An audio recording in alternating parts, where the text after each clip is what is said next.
बाबा खाटू श्याम जी, जिनके बारे में कहा जाता है कि वे हारे के सहारे हैं। उनके दरबार में आने वाले हर भक्त की कोई न कोई कहानी जरूर होती है। किसी के साथ कोई चमत्कार होता है, किसी भक्त के बिगड़े हुए ऐसे काम बन जाते हैं जो असंभव थे। ऐसे ही बाबा के किस्सों में से एक सच्चा किस्सा हम आपको बताने जा रहे हैं। ये घटना 2022 की है। दिल्ली के मंगोलपुरी इलाके में मधु जी अपनी छोटी सी बेटी काजल के साथ रहती थीं। पिछले साल कोरोना की वजह से उनके पति का देहांत हो गया था। पति के गुजर जाने के बाद ससुराल वालों का रवैया बदल गया। मधु के सास ससुर, देवर और जेठ सब चाहते थे कि वह किसी तरह वहां से चली जाए और उसे संपत्ति में कोई हिस्सा न देना पड़े। मधु को यह सब बातें समझ में आ रही थीं। वह बुरा भला सुनकर भी किसी तरह अपनी बच्ची की खातिर वहां रह रही थी। लेकिन एक दिन उसके ससुर ने साफ साफ कह दिया, बहू तुम अपने पीहर चली जाओ, तुम्हारा खर्च कौन उठाएगा। उनकी बात का समर्थन करते हुए सबने मिलकर मधु को घर से बाहर निकाल दिया। मधु के पीहर में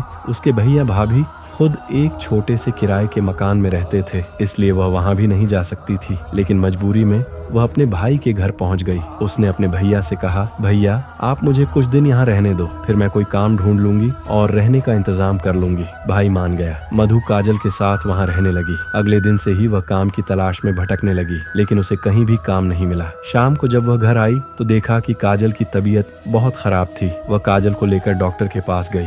डॉक्टर ने काजल का चेकअप किया और कहा, इसमें खून की कमी है, इसके खाने पीने का अच्छे से ध्यान रखो। मधु के पास कुछ पैसे थे। वह काजल को घर छोड़कर केमिस्ट की दुकान पर गई। केमिस्ट ने पर्चे को देखकर कहा, ये सारी दवाइयाँ मिलाकर 500 रुपए की हैं। मधु के पास केवल 200 रुपये थे। उसने केमिस्ट से दवाइयाँ उधार देने के लिए कहा, लेकिन उसने मना कर दिया। पर्चा वापस लेकर मधु घर की ओर चल दी। रास्ते में एक बंद दुकान की सीढ़ियों पर बैठकर वह अपने भाग्य पर रोने लगी। तभी उसे कहीं से भजनों की आवाज आई। मधु उस आवाज की ओर चल दी। बराबर वाली गली में खाटू श्याम जी का कीर्तन हो रहा था। वह रोते रोते वहां जाकर बैठ गई। सामने श्याम बाबा की मूर्ति देखकर वह और ज्यादा रोने लगी। भजन सुनते सुनते वह भूल गई कि वह तो दवाई लेने निकली थी। सब हारे के सहारे की जय के नारे लगा रहे थे, लेकिन मधु इस सब से बेखबर बस रोती जा रही थी। बैठे बैठे कब घंटे बीत गए उसे पता ही नहीं चला। जब कीर्तन खत्म हुआ तो प्रसाद बांटा जा रहा था। मधु ने भी प्रसाद लिया। वह प्रसाद लेकर खाटू श्याम जी की मूर्ति के पास गई।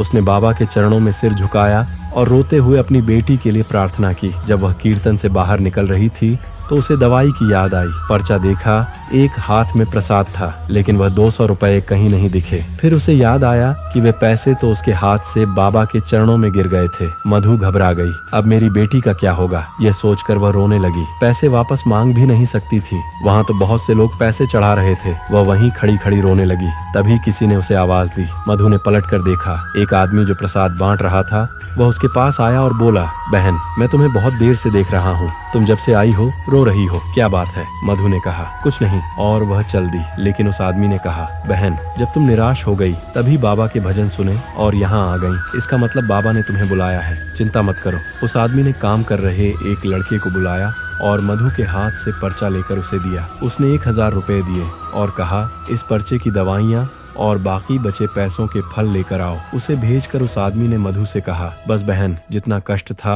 वो तुमने सह लिया, अब सब बाबा पर छोड़ दो, बाबा ने तुम्हें अपनी शरण में ले लिया है। तभी वह लड़का दवा और फल लेकर आ गया। उस आदमी ने फल और दवा मधु को दिए। मधु उन्हें धन्यवाद देकर घर आ गई। अगले दिन से मधु को उस फैक्ट्री में काम मिल गया। उसे रहने की जगह भी मिल गई। वहाँ बहुत सी औरतें थीं जो अलग अलग शिफ्ट में काम करती थीं और काजल का ध्यान भी रखने लगी। मधु अब हर दिन खाटू श्याम जी का दीपक जलाती, उनकी पूजा करके घर से निकलती। 6 महीने बाद उसे पता चला कि फैक्ट्री से सबको खाटू श्याम जी ले जाया जा रहा है। वह बहुत खुश हुई और काजल को साथ लेकर मंदिर पहुंच गई। जब वह बाबा के सामने पहुंची तो उसकी आंखों से आंसू बह रहे थे। बाबा ने बिना मांगे उसकी सारी परेशानियां हल कर दी थीं। दर्शन करके वह बाहर आई। उसका मन बहुत शांत था। उसने मन बनाया कि वह हर महीने खाटू श्याम जी जाया करेगी। मेहनत करते करते वह सुपरवाइजर बन गई। श्याम बाबा की कृपा से उसने काजल का दाखिला अच्छे स्कूल में करा दिया। जय श्री श्याम।